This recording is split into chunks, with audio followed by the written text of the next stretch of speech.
Hi there, it's me again. Welcome to the archives. So I thought I would revisit the 36 warriors, queens, and intellectuals because I kind of rushed through them the last time. So in this one, I'm going to talk specifically about um, Emperor Elagabalus. Already I'm messing it up. Your friend is Sankara. Emperor Elagabalus and Queen Zenobia specifically. But before I do that, I want to also share that with the Trunk sisters, just to go back, the Trunk sisters from Vietnam. I also wanted to share because I forgot, I left out that they changed a lot of legislation, right? Under them, um, they seized 65 cities, right? Because they were warriors. The Trunk sisters were warriors, so they went into battle. They led their troops in battle. They were able to seize at one point 65 cities, um, and for over 40 years, one of the sisters ruled as a queen for over 40 years. As a queen, they abolished taxes because the Chinese had raised taxes that were really really high.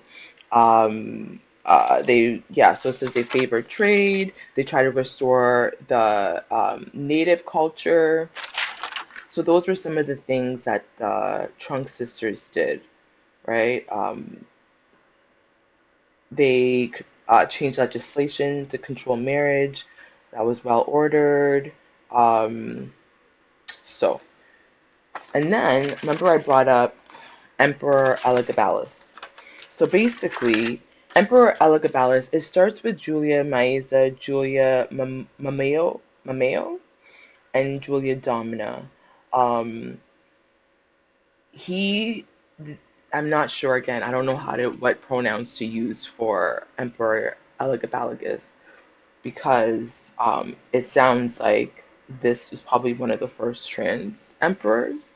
Um, and I'll share why. So I'm just going to try to call them by their name or they, them, because I don't, again, know.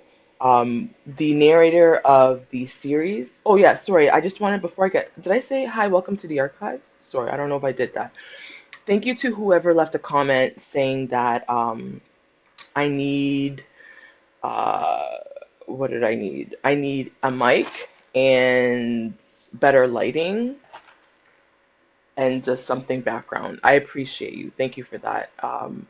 It's not in the budget. I've added it to the budget, right? So maybe one day it would be nice to have a mic. Instead of that, I don't know if this is gonna help, but I'm using headphones today, so let me know if the headphones are a little bit better.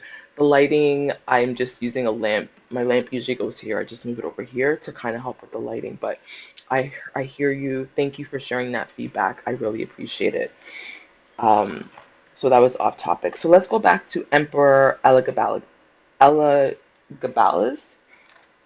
Um, they they were a Roman emperor. They wore makeup. They wore a crown. Elagabalus was, I wrote, they were low key queer. They dressed like a woman. They refused to dress like an emperor. They wore a crown and a tiara. They wore bangles. Um, they shifted gender. Once they became an emperor, they bestowed honors on their mother and their grandmother, which was really rare at the time. Male emperors were usually the ones running the show. When Emperor Elagabalus was came into power, they put their mother and their grandmother in higher positions of power than most women were used to at that time, shifting gender dynamics. For instance, their mothers were on coins. Their mother and grandmother were on coins, and that was not usually what would happen for somebody who was not like an emperor or an Augustus, I guess. Um, they brought their mother into Senate, which was rare, was a first. They established a Senate for women. Um, Elagabalus was scandalized. Uh, what else I have here? So yeah, it sounds like they married a man. they had both lovers. They had genders from both. They dated both men and women. They married both men and women. I believe they got married to like four women, but they also married a man publicly in public, and that man is said to have been their favorite lover. It was a man from Turkey. So they married a man. They had male lovers, sex with both. They loved wearing silk robes. Um, They revered a Syrian god. They created a temple called the Elagabalus. They also married a Vestal virgin, which is somebody who at that time had made vows to not be, I mean, to be celibate. And so they married, it says a Vestal, I believe, Vestal virgin, which is somebody who's made a vow of celibacy. One of the other ones I spoke about had also done that. The one that revered Mary, was that Perpetua? They also took a vow of celibacy. Um, what else? They had no kids. They revered a rock god, so they're a little bit low key pagan. And they would parade the rock god through the streets. They married both men and women, like I said. So at that time, and somebody was bringing this up recently about the Bible, and they were saying like the word gay was not in the Bible. That's a new word. And at that time, in biblical times, it was actually okay for men to sleep with other men. So in during the Roman Emperor during Elagabalus's time, this was around that time period. So according to the narrator, right, they said that men could have sex with whoever they wanted. This is a direct quote. They could have sex with men, they could have sex with women, they could even have sex with animals if they wanted to, as long as they were the top and not the bottom. The top being you are the one that's penetrating, bottom being you are the receiver, right? Elagabalus changed all of that. He changed the gender roles. Um, they were both top and bottom, right? They so that was one thing that like everybody was like, "Oh my God, what are they doing?" Again, like I said, their grandmother was in they put their grandmother in Senate. Um they were said have said to they were a bottom. He was a bottom. Um they were said to have said, "Don't call me Lord, I'm Lady." This is a quote that apparently they said. They shaved.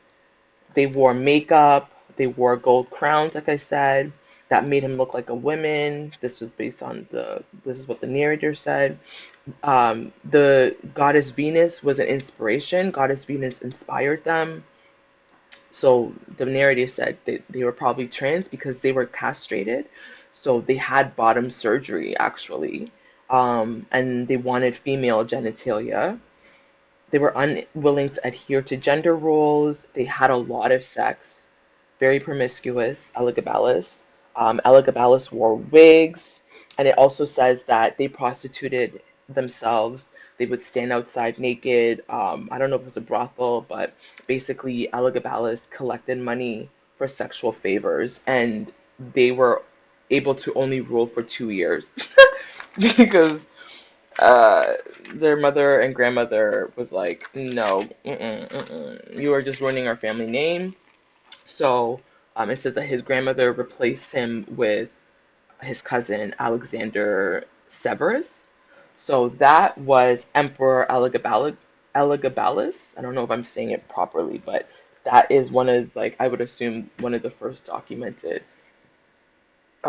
male born at birth emperors who transgressed gender and had bottom surgery. They didn't completely have female genitalia. Thank you so much. But it says that they were castrated. On to Queen Zenobia. Maybe I'll do Queen Zenobia's as a separate one. So yeah, that was basically Emperor Elagabalus. Have you ever heard of him? Or she or they? I had never heard of Emperor Elagabalus, so I just wanted to share that as one of the warriors, queens, and intellectuals that I was learning about. Mostly, it was talking about Queen Julia Maisa, which was their grandmother, right, or their mother. Um, so I'm gonna do another one on Queen Zenobia. Okay. So until next time, see you soon.